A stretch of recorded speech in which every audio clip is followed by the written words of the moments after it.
इन तस्वीरों ने नेपाल के साथ साथ उसके पड़ोसी देशों को भी हिलाकर रख दिया है, क्योंकि माना यह जा रहा है कि नेपाल का लोकतंत्र अब डगमगाने लगा है और नेपाल में राजशाही फिर से बहाल करने की मांग बहुत तीव्रता से उठने लगी है। इन तस्वीरों में आपको बड़ी संख्या में वो समर्थक दिखाई दे रहे हैं जो राजतंत्र के समर्थन में हैं।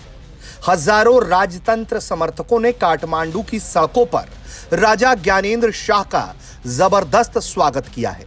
इन तस्वीरों को देखकर नेपाल की सरकार भी बुरी तरह से हिल गई है।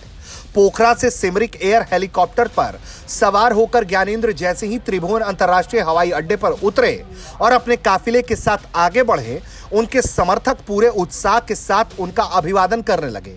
इस दौरान सुरक्षा के पुख्ता इंतजामात सड़कों पर दिखाई दिए, जिससे स्थिति को नियंत्रण में रखा जा सके। लेकिन इन तस्वीरों ने नेपाल की सरकार, नेपाल के प्रधानमंत्री को हिलाकर रख दिया है, क्योंकि ये खतरे की घंटी के तौर पर देखा जा रहा है। लोगों का कहना है कि उनकी आस्था लोकतंत्र से उठ गई है, क्योंकि लोकतंत्र में जाने के बाद से नेपाल का कुछ खास भला हुआ नहीं है।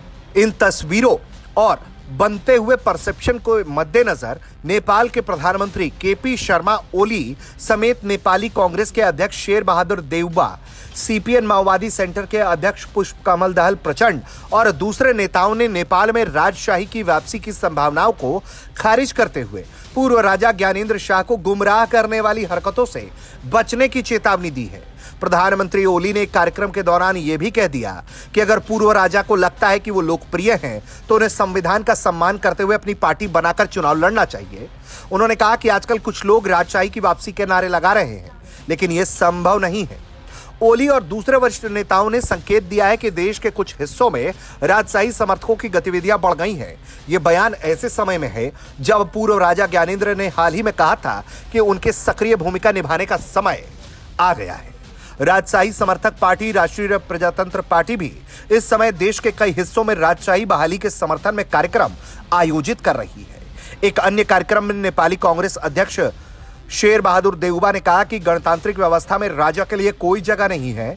उन्होंने याद दिलाया कि पूर्व राजा स्वयं देश को गणराज्य बनाने के लिए जिम्मेदार थे और अब ऐसे में वापस से जब लोग एक साथ राजशाही की वापसी की मांग करने लगे हैं, तो इस घटना ने पूरी तरह से नेपाल की सरकार को हिला के रख दिया है।